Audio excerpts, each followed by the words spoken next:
Hello everyone. इस video में हम लोग बायोलॉजी का एक काफ़ी इंपॉर्टेंट सेगमेंट कवर करने वाले हैं जिसको हम लोग कोशिका या सेल कहते हैं।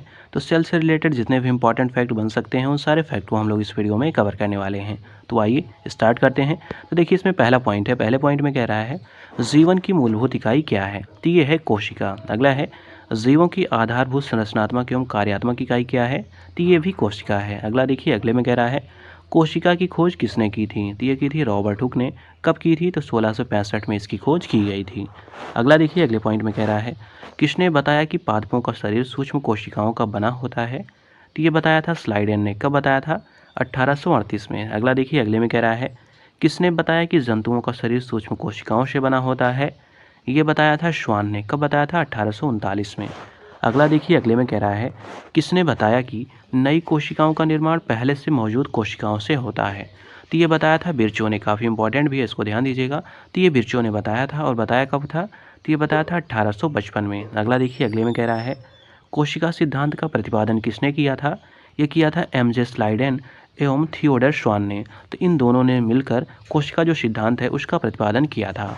अगले में देखिए अगले में कह रहा है कोशिका सिद्धांत किस पर लागू नहीं होता। तो जो विषाणु या वायरस होता है उस पर कोशिका का सिद्धांत लागू नहीं होता। अगले में देखिए अगले में कह रहा है किस को जीवित और अजीवित दोनों माना जाता है। तो जो विषाणु या वायरस होता है उसको जीवित और अजीवित दोनों माना जाता है। अगले में देखिए अगले में कह रहा है जो विषाणु या वायरस होता है वो किसका बना होता है। तो वो सम एकल तंतु आरएनए अणु से मिलकर बना होता है। अब अगला देखिए अगले में कह रहा है अब देखिए कोशिका सिद्धांत की जो प्रमुख विशेषताएं हैं उनको जान लेते हैं। तो देखिए इसमें पहला पॉइंट कह रहा है प्रत्येक जीव की उत्पत्ति एक कोशिका से होती है। तो ये हो गया पहला पॉइंट। दूसरे में कह रहा है प्रत्येक जीव का शरीर एक या अनेक कोशिकाओं से बना होता है। तो ये हो गया दूसरा पॉइंट। थर्ड पॉइंट इसमें कह रहा है कोशिका की जो उत्पत्ति होती है कह रहा है जिस क्रिया से होती है उसमें केंद्रक मुख्य कार्यकर्ता या सृष्टिकर्ता के रूप में भाग लेता है। मतलब जो केंद्रक होता है उसमें मेन इंपॉर्टेंट रोल तो केंद्रक का होता है। तो ये बात ध्यान दीजिएगा कोशिका की उत्पत्ति में किसका इंपॉर्टेंट रोल होता है तो वो होता है केंद्रक का। अगले में देखिए अगले में कह रहा है प्रत्येक कोशिका एक स्वाधीन इकाई है मतलब इंडिपेंडेंट होती है। लेकिन फिर भी कह रहा है सभी कोशिकाएं मिलकर काम करती हैं। इसके परिणाम स्वरूप क्या होता है तो इसके फलस्वरूप एक जीव बनता है। मतलब कह रहा है कि जो कोशिकाएं होती हैं वो इंडिपेंडेंट तो होती हैं लेकिन वो फिर भी मिलकर साथ में काम करती हैं और इससे क्या होता है एक जीव का निर्माण होता है। अगले में देखिए अगले में कह रहा है अगला पॉइंट है शरीर में लगी चोट की मरम्मत के लिए किस कोशिका विभाजन का उपयोग किया जाता है। काफ़ी इंपॉर्टेंट है। तो इसमें देखिए केवल जो समसूत्री विभाजन होता है उसी का यूज़ किया जाता है। अगले में देखिए अगले पॉइंट में कह रहा है सूत्री विभाजन का पहला चरण क्या कहलाता है। तो इसको पूर्वावस्था कहा जाता है। अगला देखिए अगले में कह रहा है सूत्री विभाजन के उस चरण का नाम बताएं जिसके दौरान विभाजित कोशिका के गुणसूत्र जो होते हैं वो मध्य रेखा पर आ जाते हैं।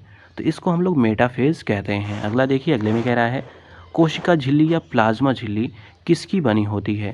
तो ये प्रोटीन और लिपिड की बनी होती है। ये भी काफ़ी इंपॉर्टेंट है। तो कोशिका झिल्ली या जिसको हम लोग प्लाज्मा झिल्ली कहते हैं ये प्रोटीन और लिपिड की बनी होती है। अब अगला पॉइंट देख लेते हैं अगले में क्या दिया हुआ है। तो देखिए अगले पॉइंट में कह रहा है जंतु कोशिकाओं में किसका अभाव पाया जाता है। काफ़ी इंपॉर्टेंट है, ध्यान दीजिएगा। तो जो जंतु कोशिकाएं होती हैं उनमें सेल्यूलोज की कोशिका भित्ति का अभाव पाया जाता है। अगला देखिए अगले में कह रहा है एक जीव की सबसे लंबी कोशिका कौन सी है। तो ये है तंत्रिका तंत्र। अगला देख लेते हैं अगले में क्या दिया हुआ है। तो देखिए अगले में कह रहा है सबसे बड़ी ज्ञात जो कोशिका है वो कौन सी है। तो वो है शुतुरमुर्ग का अंडा। अगले में देखिए अगले में कह रहा है सबसे छोटी ज्ञात कोशिका किसकी होती है। तो ये होती है माइकोप्लाज्म गैलीसेप्टिकम, एक जीवाणु है। ये सबसे ज्ञात छोटी कोशिका है। अगला देखिए अगले में कह रहा है कोशिका कितने प्रकार की होती है। काफ़ी इंपॉर्टेंट है। तो देखिए कोशिकाएं दो प्रकार की होती हैं। पहली है प्रोकैरियोटिक और दूसरी है यूकैरियोटिक। अब जान लेते हैं जो प्रोकैरियोटिक और यूकैरियोटिक कोशिका होती है उसमें मुख्य अंतर क्या होता है। तो ध्यान दीजिएगा इस साइड में देखिए प्रोकैरियोटिक दिया हुआ है। इस जो ये कॉलम है इसमें पूरे यूकैरियोटिक कोशिकाओं के बारे में दिया हुआ है, प्रोकैरियोटिक के बारे में। और जो इस साइड में है ये इसमें जो टेबल बनी हुई है इसमें यूकैरियोटिक कोशिकाओं के बारे में दिया हुआ है। तो देखिए इसमें पहला पॉइंट ये कह रहा है कि जो प्रोकैरियोटिक कोशिकाएं होती हैं इनमें जो कोशिका भित्ति होती है वो किसकी बनी होती है।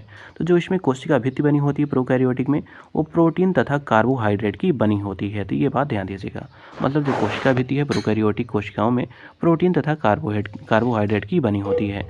वहीं अगर हम लोग कोशिका भित्ति देखें यूकैरियोटिक कोशिकाओं में तो इसमें ये सेल्यूलोज की बनी होती है। तो ये इसमें अंतर है।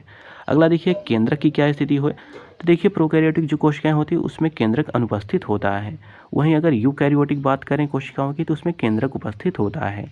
अगले में देखिए, अगले में कह रहा है केंद्रक झिल्ली प्रोकैरियोटिक में देखिए पाया जाता है कि नहीं पाया जाता, तो इसमें कह रहा है इसमें अनुपस्थित होता है, मतलब नहीं पाया जाता। तो ध्यान दीजिएगा, जो केंद्रक झिल्ली होती है वो जो प्रोकैरियोटिक कोशिकाएं होती हैं उनमें नहीं पाया जाता, वहीं जो यूकैरियोटिक कोशिकाएं होती हैं उनमें पाया जाता है। अब इसके अतिरिक्त देखिए अगला है, तो देखिए अगले में कह रहा है कोशिका जो विभाजन होता है, पूछा जा रहा है वो प्रोकैरियोटिक कोशिकाओं में होता है कि नहीं होता। जो कोशिका विभाजन प्रोकैरियोटिक कोशिकाओं में होता है वो अर्धसूत्री प्रकार का होता है, वहीं जो यूकैरियोटिक कोशिकाएं हैं उनमें अर्धसूत्री या समसूत्री प्रकार का विभाजन होता है। अगले में देखिए, अगले में कह रहा है माइटोकॉन्ड्रिया के बारे में, तो देखिए जो माइटोकॉन्ड्रिया होता है वो प्रोकैरियोटिक कोशिकाओं में अनुपस्थित होता है, वहीं यूकैरियोटिक कोशिकाओं में उपस्थित होता है।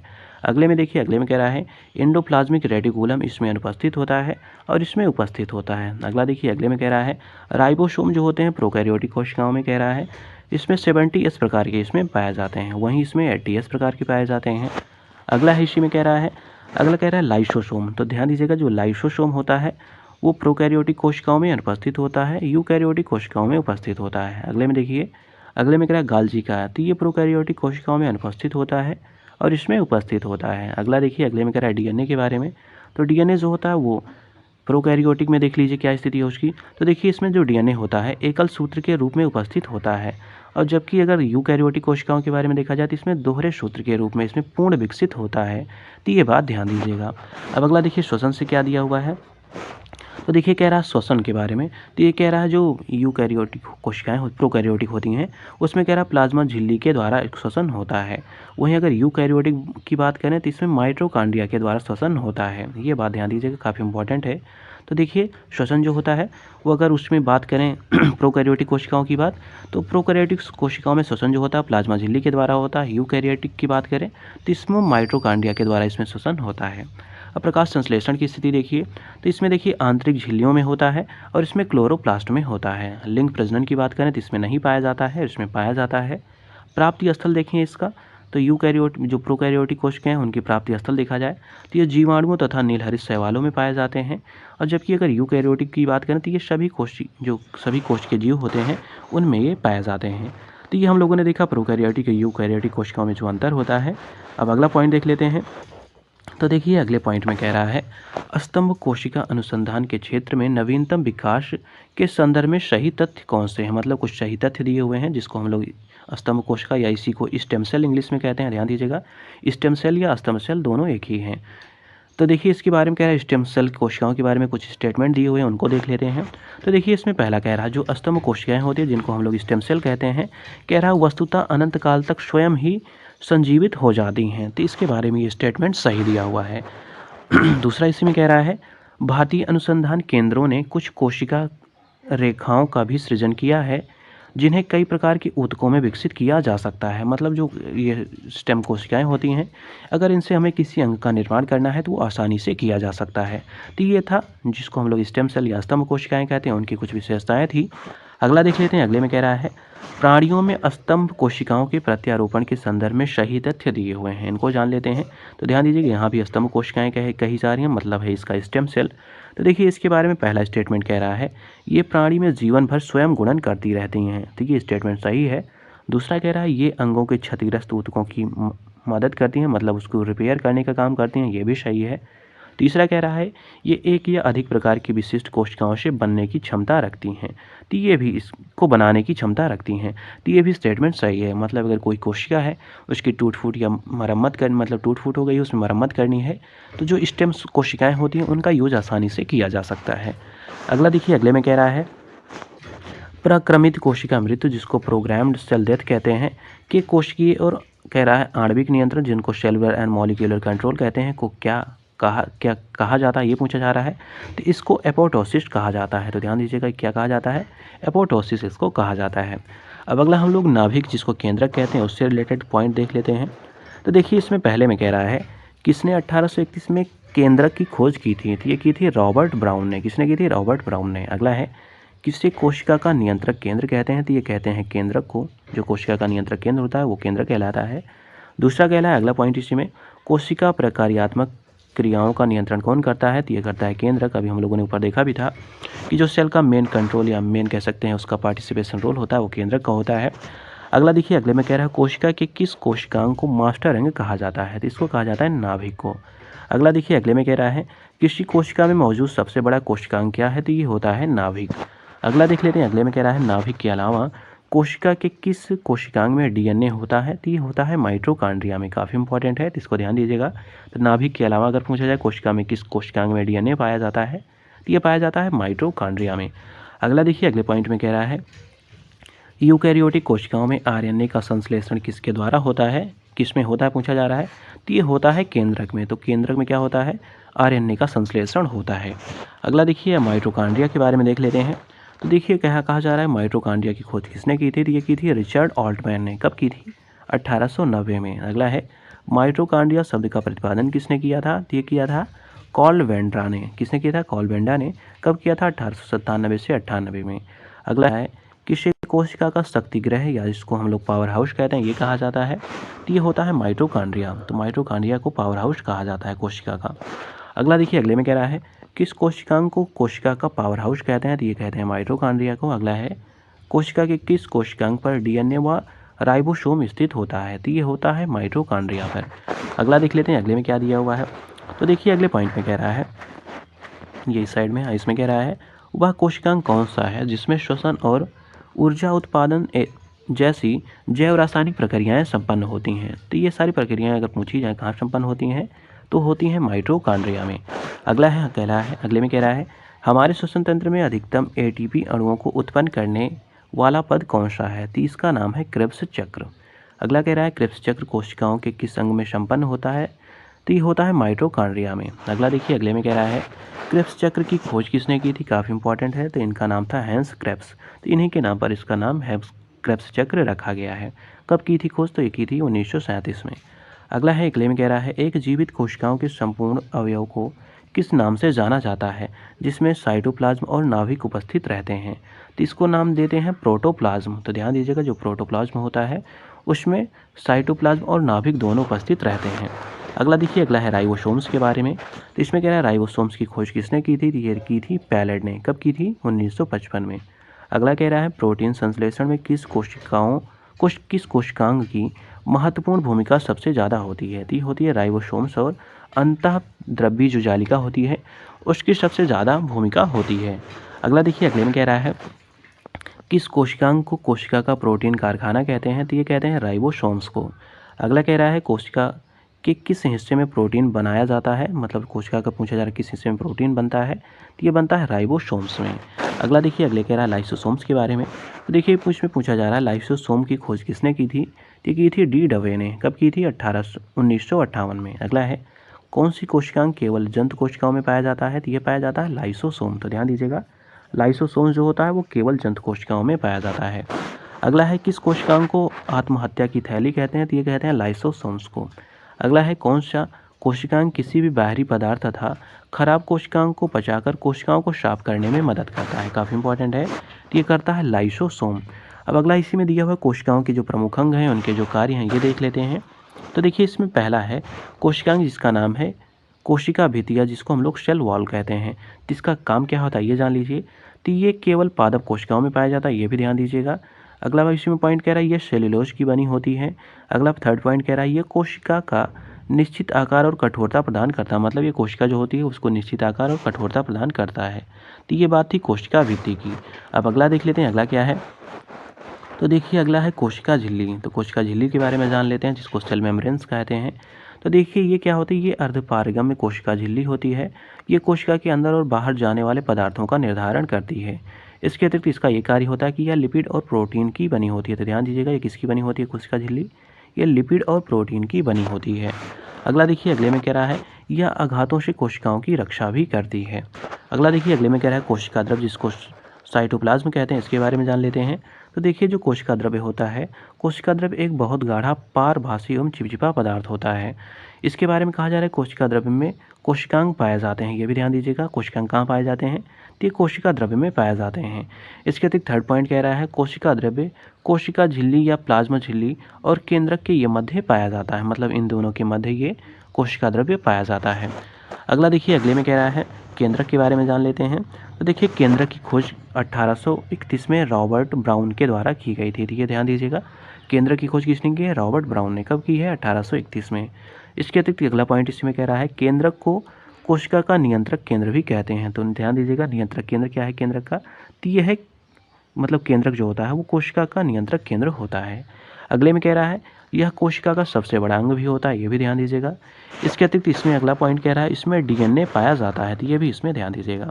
अब अगला देखिए अगले में कह रहा है अंतःप्राद्रव्य जो जालिका होती है इनके बारे में जान लेते हैं। तो देखिए इसमें पहला पॉइंट कह रहा है यह अंतःकोशिकीय परिवहन तंत्र का निर्माण करती है।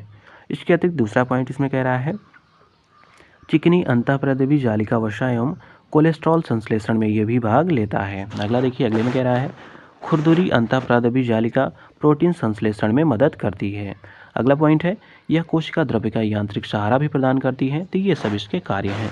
अब अगला देखिए राइबोसोम्स के बारे में जान लेते हैं। तो देखिए जो राइबोसोम्स होता है उसकी खोज किसने की थी? ये की थी पैलेड ने। कब की थी? 1955 में। और राइबोसोम्स जो होता है प्रोटीन और आरएनए के ये बने होते हैं। ये ध्यान दीजिएगा, राइबोसोम्स किसके बने होते हैं? तो प्रोटीन और आरएनए के बने होते हैं। अगला देखिए अगले में कह रहा है राइबोसोम्स प्रोटीन संश्लेषण में भाग लेते हैं। तो ये भी ध्यान दीजिएगा, काफ़ी इंपॉर्टेंट है। तो जो राइबोसोम्स होते हैं वो प्रोटीन संश्लेषण में भी भाग लेते हैं। अगला देखिए अगले में कह रहा है राइबोसोम्स को प्रोटीन का कारखाना भी कहा जाता है। तो ये भी बात ध्यान दीजिएगा। अब अगला देख लेते हैं अगला क्या है। तो देखिए अगले में कह रहा है लाइसोसोम्स के बारे में। तो देखिए जो लाइसोसोम्स है उसकी खोज डी डवे ने की थी। कब की थी? 1958 में। अगला देखिए अगले में कह रहा है लाइसोसोम्स का आकार बहुत छोटा और थैली जैसा होता है। इसके अतिरिक्त लाइसोसोम क्षतिग्रस्त जो कोशिकाएं होती हैं उनको नष्ट कर उन्हें पाचन में भी सहायता करता है और इसे आत्महत्या की थैली भी कहते हैं। इसके अतिरिक्त कह रहा है ये जीवाणु और विषाणु से रक्षा करते हैं। अब अगला देखिए माइटोकॉन्ड्रिया के बारे में जान लेते हैं। तो देखिए जो माइटोकॉन्ड्रिया है, माइटोकॉन्ड्रिया की खोज अल्टमैन ने की थी। कब की थी? तो 1890 में इसकी खोज की गई थी। अगला कह रहा है माइटोकॉन्ड्रिया में कोशिकीय श्वसन संपन्न होता है। इसके अतिरिक्त इसमें कह रहा है इसमें उपापचय की क्रियाएं भी संपन्न होती हैं। इसके अतिरिक्त अगला पॉइंट इसमें कह रहा है इसमें क्रिस्टी पाए जाते हैं। इसके अतिरिक्त इसमें अगला पॉइंट कह रहा है इसे कोशिका का पावर हाउस भी कहा जाता है। अब अगला है गाल्जी काय, इसके बारे में जान लेते हैं। तो देखिए गाल्जी काय की खोज अगर पूछी जाए तो ये की थी कैमिलो गाल्जी ने। कब की थी? 1898 में। इसके अतिरिक्त गाल्जी काय के बारे में अगला पॉइंट कह रहा है यह कोशिका का मुख्य श्रवण अंग है। अगला देखिए अगले पॉइंट में कह रहा है यह लाइसोसोम एवं पेरोक्सीसोम के निर्माण में भी मदद करता है। अगला पॉइंट इसी में कह रहा है यह पादप कोशिकाओं के विभाजन के समय कोशिका प्लेट बनने में भी मदद करता है। तो ये भी ध्यान दीजिएगा, ये कोशिका प्लेट बनने में भी मदद करता है। इसके अतिरिक्त देखिए गाल्जी काय कुछ यूकैरियोटिक कोशिका स्तनधारी की लाल रुधिर कणिका जीवाणु तथा नीलहरित शैवालों में नहीं पाए जाते हैं। तो ध्यान दीजिएगा जो गाल्जिकाएँ हैं कुछ यूकैरियोटिक कोशिकाएं होती हैं जिनमें नहीं पाए जाते। स्तनधारी की जो लाल रुधिर कणिकाएं होती हैं इनमें भी नहीं पाए जाते। इसके अतिरिक्त जो जीवाणु और नीलहरित शैवाल होते हैं इसमें भी ये नहीं पाए जाते हैं। अब अगला देखिए रसदानी या रिक्तिका जिसको कहते हैं वैक्यूल्स, इनके बारे में जान लेते हैं। तो देखिए रसदानी के अंदर तरल या ठोस पदार्थ भरा रहता है। इसके अतिरिक्त अगला पॉइंट इसमें कह रहा है जंतु कोशिकाओं में रसदानियाँ जल संतुलन का कार्य करती हैं। तो ये ध्यान दीजिएगा जो जंतु कोशिकाएँ होती हैं उसमें जो रसदानियाँ होती हैं ये जल संतुलन का कार्य करती हैं। अगला पॉइंट है पादप कोशिकाओं की रसदानियाँ होती हैं इनका कोशिका का रस निर्जीव पदार्थ होता है। तो ये बात ध्यान दीजिएगा, मतलब जो पादप कोशिकाएं की रसदानियाँ होती हैं इनकी जो कोशिका होती है वो कोशिका रस होती है उसका निर्जीव ये पदार्थ होता है। अगला देखिए अगले में कह रहा है ये पादप कोशिकाओं में स्फीति तथा कठोरता प्रदान करती हैं। तो ये इनका काम है। अगला देख लेते हैं अगले में क्या दिया हुआ है। तो देखिए अगला है लवक के बारे में, ये भी काफ़ी इंपॉर्टेंट है। तो देखिए लवक क्या होते हैं। तो लवक होते हैं वो केवल पादप कोशिकाओं में पाए जाते हैं। ये बात ध्यान दीजिएगा, मतलब जो लवक या प्लास्टिड होते हैं ये केवल पादप कोशिकाओं में पाए जाते हैं। इसके अतिरिक्त अगर इनका आकार देखा जाए तो इनका आकार जो अंडाकार और गोलाकार या तस्त्रीनुमा इन तीनों आकार का हो सकता है। लवक की अगर बात देखी जाए तो लवक 3 प्रकार के होते हैं। कौन कौन से होते हैं उनको ध्यान दे देते हैं। तो देखिए पहला है अवर्णी लवक। तो देखिए ये जड़ तथा जो भूमिगत तने में पाए जाते हैं पौधे के अंग वहाँ पे ये पाए जाते हैं। ये भोजन के भंडारण में मदद करते हैं। तो ये हो गए अवर्णी लवक। और दूसरे होते हैं वर्णी लवक, इनके बारे में जान लेते हैं। तो ये रंगीन लवक होते हैं, ये फूलों और फलों को रंग प्रदान करते हैं। अगला है हरित लवक, इनके बारे में जान लेते हैं। तो देखिए इनमें पर्णहरित, कैरोटीन तथा जो जैंथ्रोफिल होता है ये लवक पाए जाते हैं। इसके अतिरिक्त अगला पॉइंट इसी में कह रहा है पर्णहरित प्रकाश संश्लेषण क्रिया में सहायता करता है। इसके अतिरिक्त इसी में कह रहा है कैरोटीन के कारण पत्तियों का रंग पीला पड़ जाता है। तो ये बात ध्यान दीजिएगा, किसके कारण पत्तियों का रंग पीला होता है? तो ये होता है कैरोटीन, इसी के कारण पत्तियों का रंग पीला पड़ जाता है। अब पादप कोशिकाओं के बारे में जान लेते हैं। तो देखिए पहला पॉइंट कह रहा है पादप कोशिकाएं जंत कोशिकाओं से किस प्रकार भिन्न होती हैं। तो ये कोशिका भित्ति जो होती है, तो कोशिका भित्ति के प्रकार की वजह से ये क्या होती हैं, जो पादप कोशिकाएं होती हैं वो जंत कोशिकाओं से भिन्न होती हैं। अगला देखिए, अगले में कह रहा है पादप कोशिकाओं की भित्ति किसकी बनी होती है। तो ये सेल्यूलोज और पैक्टिनन की बनी होती हैं। किसकी बनी होती है? सेल्यूलोज और पैक्टिन की ये बनी होती हैं। अगला देखिए, अगले में कह रहा है पौधों में कोशिका भित्ति का निर्माण करने वाले जटिल जो कार्बोहाइड्रेट होते हैं इनको क्या कहा जाता है? तो इनको सेल्यूलोज कहा जाता है। अगला है कौन सा कोशिकांग केवल पादप कोशिकाओं में पाया जाता है किंतु जंतु कोशिकाओं में नहीं पाया जाता? तो ये होता है क्लोरोप्लास्ट, ये केवल पादप कोशिकाओं में पाया जाता है।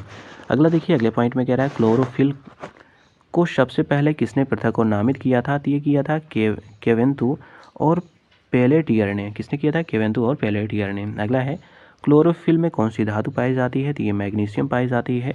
अगला है पौधों का हरा रंग किसकी उपस्थिति के कारण होता है? ये पर्णहरित के कारण, ये जो पौधे की पत्तियां होती हैं या कह सकते हैं पौधों के और जो पार्ट होते हैं जो हरे होते हैं वो पर्णहरित के कारण होते हैं। अगला देखिए, अगले में कह रहा है कौन सा घटक पत्तियों को हरा रंग प्रदान करता है? तो ये पर्णहरित प्रदान करता है जिसको हम लोग क्लोरोफिल कहते हैं। अगला देख लेते हैं अगले में क्या दिया हुआ है। तो देखिए अगले में कह रहा है गैर हरित वनस्पतियों में किसकी कमी होती है? तो ये होती है पर्णहरित, मतलब जो हरी नहीं होती हैं उनमें मतलब जो हरा रंग नहीं होता वो किसके कारण नहीं होता है? तो अगर पर्णहरित नहीं पाया जाएगा तो उनमें हरापन नहीं रहता। अगला देखिए, अगले में कह रहा है फलों और सब्जियों में स्थित कैरोटीन उन्हें कौन सा रंग प्रदान करता है? तो ये प्रदान करता है नारंगी रंग। अगला देखिए, कह रहा है गाजर का नारंगी रंग किसकी उपस्थिति के कारण होता है? तो ये होता है कैरोटीन की उपस्थिति के कारण। अगला है टमाटर का लाल रंग किसकी उपस्थिति के कारण होता है? तो ये लाइकोफेन के कारण होता है। देखिए अगले में कह रहा है चुकंदर का गुलाबी रंग किसकी उपस्थिति के कारण होता है? तो ये बीटानिन के कारण होता है। तो ध्यान दीजिए, काफ़ी इंपॉर्टेंट है। तो बीटानिन जो होता है इसके कारण चुकंदर का गुलाबी रंग होता है। अगला देखिए, अगले में कह रहा है पौधों में पाया जाने वाला नीला, बैगनी तथा लाल फ्लेविनाइड वर्णक किसकी उपस्थिति के कारण होता है? तो ये होता है एंथ्रोसाइनिन के कारण। अगला देखिए, अगले में कह रहा है वनस्पतियों को पराबैंगनी किरणों के दुष्प्रभाव से बचाने वाला वर्णक कौन सा होता है? तो इसको हम लोग कहते हैं फाइकोसाइनिन। ध्यान दीजिए, काफ़ी इंपॉर्टेंट है। तो जो पराबैंगनी किरणें होती हैं उनके प्रभाव से बचाने वाला होता है फाइकोकाइनिन। अब अगला देखिए, पादप कोशिकाओं और जंतु कोशिकाओं में प्रमुख अंतर जान लेते हैं, काफ़ी इंपॉर्टेंट है ये। तो देखिए पहला है इसमें अंतर, अगर पादप कोशिकाओं में देखा जाए तो पौधों में विकसित त्रिस्तरीय कोशिका भित्ति होती हैं वो पाई जाती हैं जो मुख्य रूप से सेल्यूलोज की बनी होती हैं। तो ये हो गया कोशिका, पादप कोशिका के बारे में। जंतु कोशिकाओं में देख लेते हैं। तो जंतु कोशिकाओं में कोशिका भित्ति नहीं पाई जाती, ये बात ध्यान दीजिएगा। और इसके अतिरिक्त कह रहा है कोशिका जीवद्रव झिल्ली से ढकी रहती है। तो ये हो गया इनमें अंतर।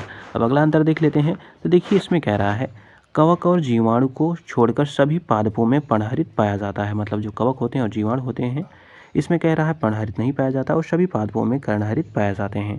कह रहा है जंतुओं में पर्णहरित नहीं पाए जाते हैं। ये तो बेसिक सी बात है। अगला देखिए, अगले पॉइंट में कह रहा है पादप कोशिकाओं में सेंट्रोसोम नहीं पाया जाता है। जंतु कोशिकाओं के केंद्रक में पास ताराकार सेंट्रोसोम पाए जाते हैं जो कोशिका विभाजन में सहायता करता है। तो ये बात ध्यान दीजिएगा, मतलब जो पादप कोशिकाएं हैं उसमें सेंट्रोसोम नहीं पाया जाता और जंतु कोशिकाओं में पाया जाता है। अगला है पादप कोशिकाओं में रसदानी या रिक्तिका पाई जाती है। जंतु कोशिकाओं में जो पादप या रसदानी होती हैं ये इनकी अपेक्षा छोटी होती हैं, मतलब पाया जाता है लेकिन इनमें आकार छोटा होता है। अगला है पादप कोशिकाओं में लाइसोसोम नहीं पाए जाते, इसमें लाइसोसोम पाए जाते हैं। तो ये बात ध्यान दीजिएगा। अगला है अधिकांश पादप कोशिकाओं में तारक केंद्र नहीं होते हैं, अधिकांश जंतु कोशिकाओं में तारक केंद्र पाए जाते हैं। अगला देख लेते हैं। तो देखिए इतने में जितना इसमें कोशिकाओं के बारे में दिया होता जिसको हम लोगों ने सेल के बारे में हम लोगों ने देखा था, तो सेल से रिलेटेड जितने भी इंपॉर्टेंट फैक्ट दिए हुए थे उसको हम लोगों ने कवर कर लिया। इसी प्रकार इस बुक में जितने भी इंपॉर्टेंट पॉइंट दिए हुए हैं या फैक्ट दिए हुए हैं उन सारे फैक्ट को करके हम लोग पूरी तरह से इसको कवर करने वाले हैं। तो मिलते हैं अगले वीडियो में एक नए टॉपिक के साथ।